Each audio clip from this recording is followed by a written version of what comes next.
remind this country that we do not have a king. We have a president who must abide by the laws. Breaking now at noon, a second federal judge blocked President Trump's order to end birthright citizenship.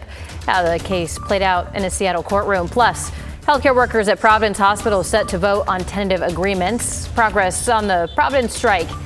It's fourth week now. And later, Sherry's in another financial trouble as the state sends the restaurants to collections for unpaid debt. Your news at noon starts right now.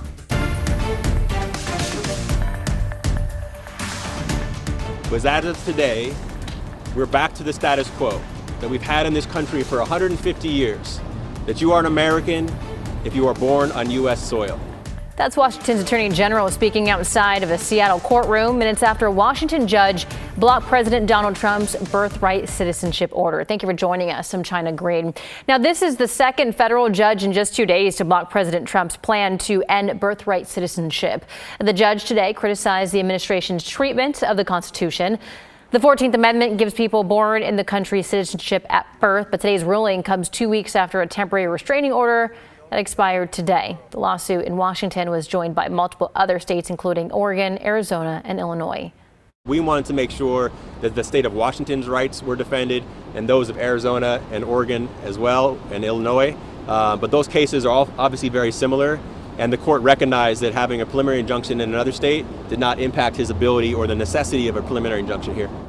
Yesterday, another federal judge in Maryland issued a nationwide hold on the president's order in a separate case. And breaking news involving President Donald Trump, a federal judge in Boston has temporarily blocked President Trump's plan to push out federal employees by offering them financial incentives. That ruling came hours before the midnight deadline for workers to apply for the deferred resignation program. The White House says at least 40,000 federal workers have applied to leave in return for being paid until September 30th. And after the ruling today, the White House says that they are grateful to the judge for extending the deadline so more federal workers who refuse to show up to the office can take the administration up on this very generous once-in-a-lifetime offer. All right, headed over to Rod Hill now for a look at weather. Hi, pretty quiet out there. We got through this morning with more of us than not staying above freezing. Portland stayed in the mid-30s, and it looks like we're going to be mainly dry for your afternoon and evening plans. So no alerts out there. That's good news, right? The moisture that we are tracking for the time being is way down here, coming out of California up into the Medford area.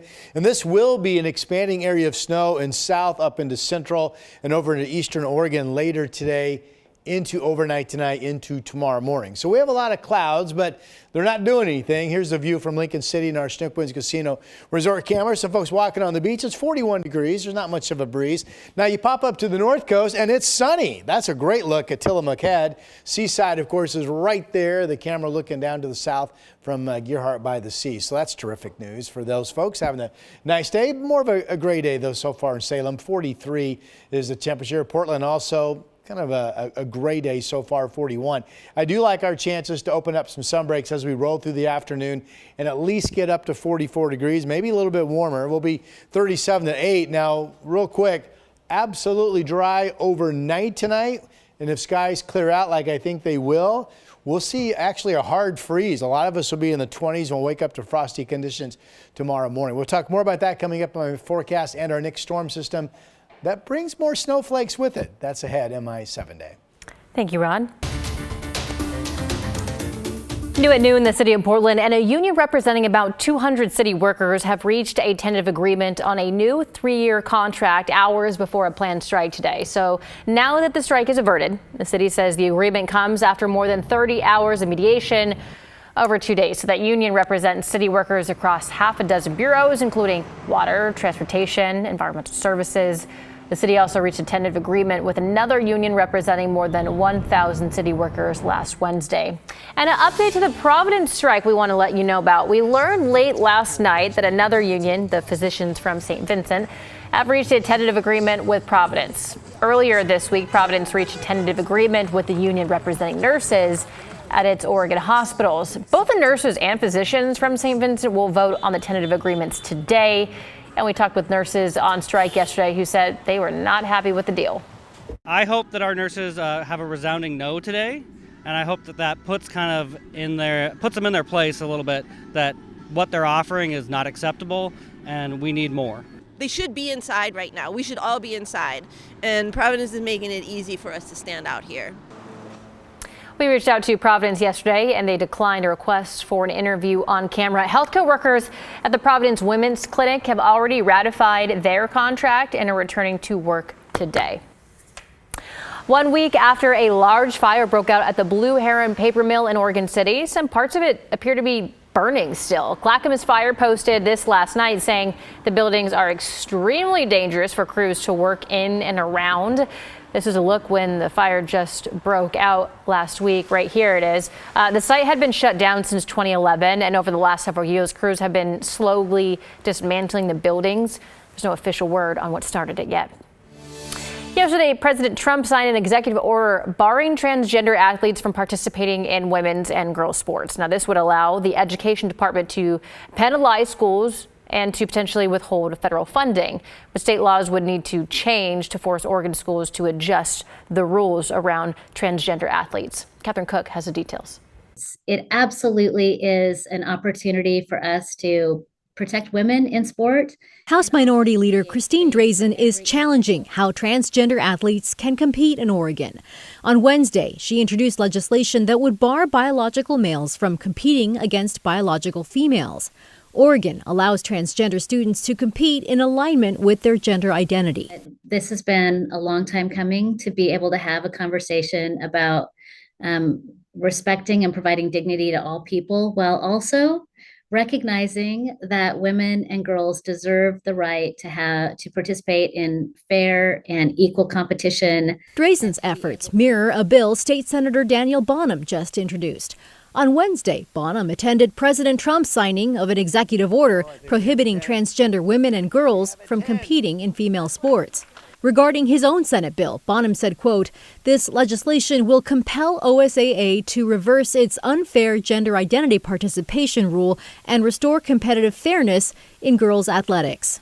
The Oregon Schools and Activities Association tells KGW, quote, "We will work to review the executive order with our legal counsel and its potential effect on current Oregon non-discrimination law and association policy." Many oppose efforts restricting transgender participation in sports, including Basic Rights Oregon. In a statement, they told KGW, "Transgender people are a very small portion of the population, and targeting transgender girls who want to play sports makes them vulnerable to isolation and bullying." My hope is that I will not have to worry about racing against a man. Lily Hammond is a three-sport athlete and an intern in Drazen's office. She's competed against transgender females in swimming and cross-country. Hammond suggests the number of transgender athletes is less significant than the impact some have had during major competitions. My hope is to not have to see that and not have to see my friends' dreams of becoming state athletes taken away from them because a man feels like they are a woman and wants to take that away from them. Catherine Cook, KGW News. Oh my God. Oh my gosh. Oh gosh. Brody just ran into the side of the So that's video from passengers the moment two planes ran into each other at the tarmac at SeaTac yesterday. You can see the Japan Airlines Dreamliner clip the tail of a Delta 737 with its wing there. Both aircraft had passengers on board at the time. Luckily, no one was hurt. Passengers say the Dreamliner flight had just landed and was taxiing while it was waiting for an open gate. The airport says the Delta flight was in the de-icing area. And here's how some passengers described those moments. It came around one time. The gate was not ready, so he had to come around second time. That's when it happened. It almost felt like, the pilot had hit the brakes real hard is what it felt like. Passengers on the Delta flight were moved to another aircraft. The FAA is investigating.